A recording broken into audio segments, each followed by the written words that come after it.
बाबा, ये मानव की देह मिली है, मनुष्य का शरीर मिला है, आपका एक लोटा जल चढ़ाने में हमारा कोई लाभ नहीं है, पर इतना याद रखना, तुम्हारे एक लोटा जल चढ़ाने में तुम्हारी जिंदगी भर का लाभ है। जब जब दुख की घड़ी आएगी, मेरा विश्वनाथ तुम्हारे सामने खड़ा मिलेगा। मेरा शंभू, मेरा शंकर, मेरा उघड़दानी, मेरा विश्वनाथ आपके सामने खड़ा मिलेगा। जब जब दुख की घड़ी आएगी, जब जब तकलीफ की घड़ी आएगी, वो तुम्हारे सम्मुख में होगा, वो तुम्हारे सामने होगा। दुर्योधन और अर्जुन एक ही गुरु के चेले थे।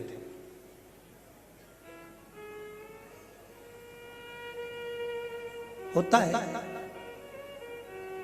दो चेले जा रहे थे गुरु जी के यहां से, सुबह सुबह का समय था। दोनों में से एक चेले ने कहा, देख वृक्ष के ऊपर, पेड़ के ऊपर तोता बैठा है। वृक्ष के ऊपर तोता बैठा है।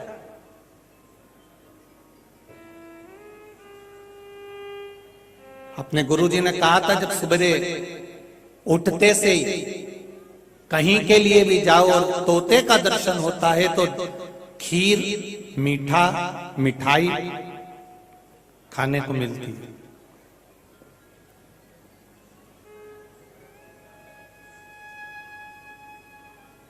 आज तोते का दर्शन हुआ है तो मिठाई खाने को मिलेगी, खीर खाने को मिलेगी। दूसरे मित्र ने कहा, तू सही कह रहा है कि गुरुजी ने कहा था कि तोता दिखे सुबह तो खीर खाने को मिलती है, पर मैं कहता हूं कि खीर तो मिलेगी पर कड़वी मिलेगी। उसने कहा, ऐसा नहीं है, गुरुजी बोले हैं तो गुरुजी की वाणी कभी गलत नहीं हो सकती।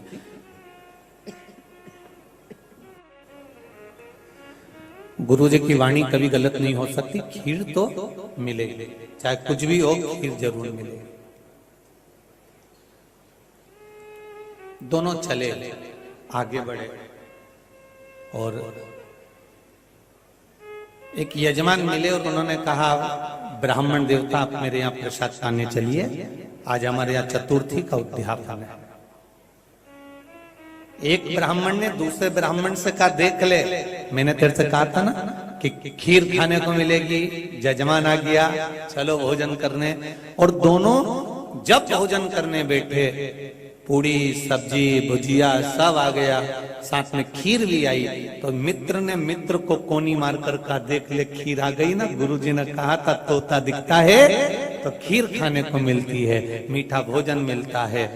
अब दोनों ने जैसे मुंह में खीर ली तो खीर इतनी कड़वी कि दोनों ने उठकर कुल्ला करा।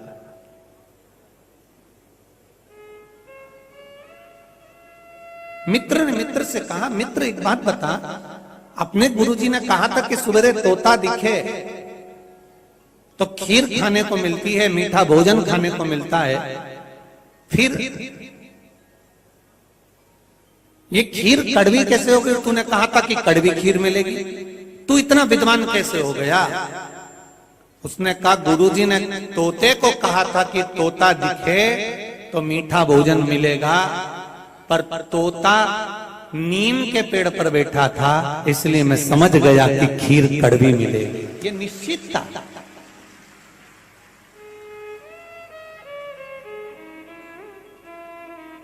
गुरु एक ही है, चेले दो हैं। एक में विद्वत्ता इतनी थी कि तोता किस पेड़ पर बैठा है उसने वो देख लिया था और कह दिया था खीर कड़वी मिलेगी, और दूसरे ने देखकर कह दिया था कि खीर खाने को मीठी मिलेगी, क्योंकि गुरु ने उतना ही ज्ञान दिया था कि तोता दिखे तो समझ लेना कि खीर खाने को मिलेगी। पर गुरु जी ने ये नहीं बताया था, पर विद्वत्ता अपने भीतर होना चाहिए कि तोता किस जगह पर बैठा है। जैसे पहले आपको कहा कि मक्खी किराने की दुकान पर साबूदाने पर जाकर बैठ जाए, उसको तुल जाए, मक्खी की कोई कीमत नहीं होगी। मक्खी सब्जी के तराजू पर जाकर बैठ जाए, मक्खी की कोई कीमत नहीं होगी। पर वो मक्खी अगर सोना तुल रहा है और सोने के ऊपर जाकर बैठ जाए तो मक्खी भी 5000 की हो जाएगी। ये बैठने की जगह पर मालूम पड़ता है कि वो बैठ कहां रही है। वो किस जगह पर बैठ रही है, किस स्थान पर बैठ रही है, किस जगह पर वो मक्खी बैठ रही है, ये उसके ऊपर निश्चित करता है।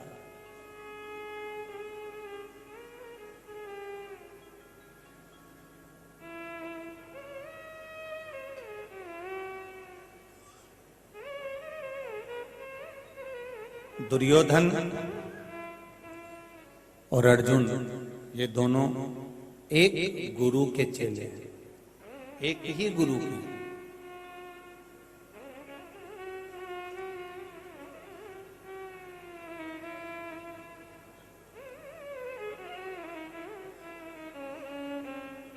अब जरा विचार करिएगा, एक हार रहा है और एक जीत रहा है। कारण क्या है? क्योंकि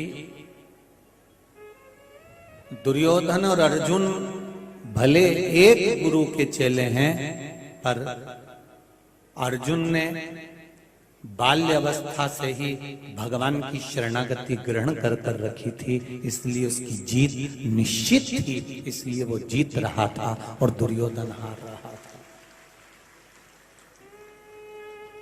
अर्जुन जीत रहा है, दुर्योधन हार रहा है, क्योंकि गुरु भले एक हो पर उसकी शरणागति का सुख, उसकी शरणागति का स्मरण क्या है। क्यों कहते हैं आपको कि आप यहां तक शिव महापुराण की कथा कहती है कि शंकर जी के मंदिर में भी नहीं जा सकते, तो शंकर जी के मंदिर के सामने से भी निकल कर चले जाओगे, शिव के द्वार से भी निकलकर चले जाओगे, तो फिर किसी द्वार पर जाने की जरूरत नहीं पड़ेगी, फिर सीधे शंकर की चौखट और बैकुंठ का द्वार ही मिलेगा। ये निश्चित है।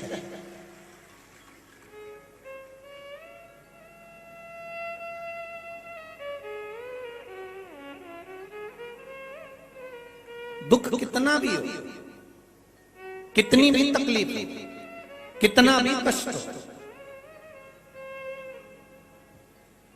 एक पत्र आया है, उस पत्र में किसी ने लिखा है, देखिए।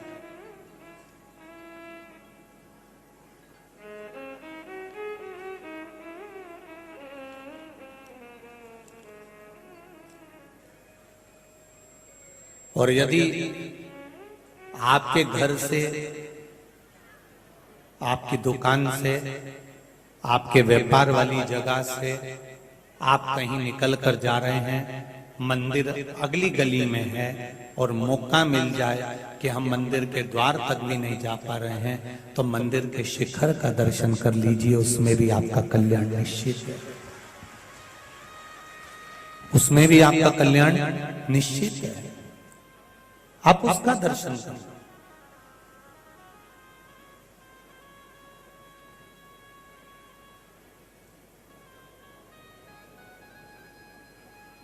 जितने व्रत, सारे वेद पुराण शास्त्र उठाकर देखिए, जितने व्रत आप करते हो,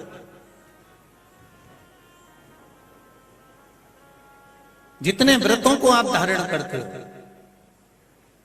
जितना दान आप करते हो, जितना आप पुण्य करते हो, ये सारा दान, ये सारा पुण्य, ये सारा व्रत हो सकता है कि तुम्हारे मरते मरते तक, तुम्हारे प्राण छूटते छूटते तक ये सारा पुण्य समाप्त हो जाए।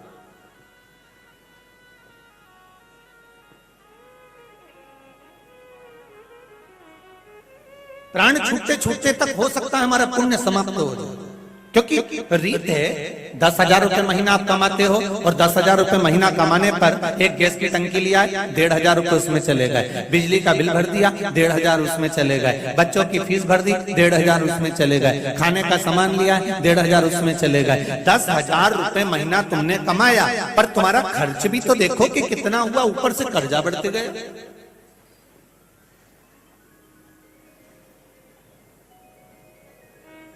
ऊपर से कर्जा बढ़ रहा है। जरा विचार करिए कि 10,000 रुपए महीना हमने कमाया, पर हमारा खर्चा कितना हुआ। उसी तरह शिव पुराण कहती है कि तुमने दान करा, पुण्य कमाया, व्रत करा, पुण्य कमाया, तुमने कुछ अच्छा काम करा, पुण्य कमाया, मंदिर गए, पुण्य कमाया, तुमने दर्शन करे, पुण्य कमाया। ये सारा पुण्य, तुमने भूखे को भोजन कराया, पुण्य कमाया, पानी पिलाया, पुण्य कमाया, कन्या दान करा, पुण्य कमाया, गौ माता की सेवा करी, पुण्य कमाया। तुमने पुण्य तो इकट्ठा करा। 10,000 रुपए महीना तुमने कमाया तो सही, पर तुमने खर्चा भी देखो। किसी को गलत दृष्टि से देख लिया, पुण्य कटने लगा, खर्चा तो जा रहा है।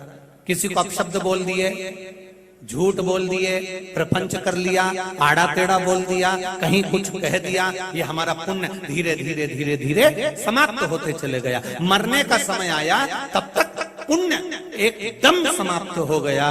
पर शिव पुराण कहती है कि तुम्हारा करा गया व्रत, उपास, दान, पुण्य सब समाप्त हो सकता है, पर शंकर भगवान पर चढ़ाई हुई एक बेलपत्री और एक लोटे जल का पुण्य कभी समाप्त नहीं होगा।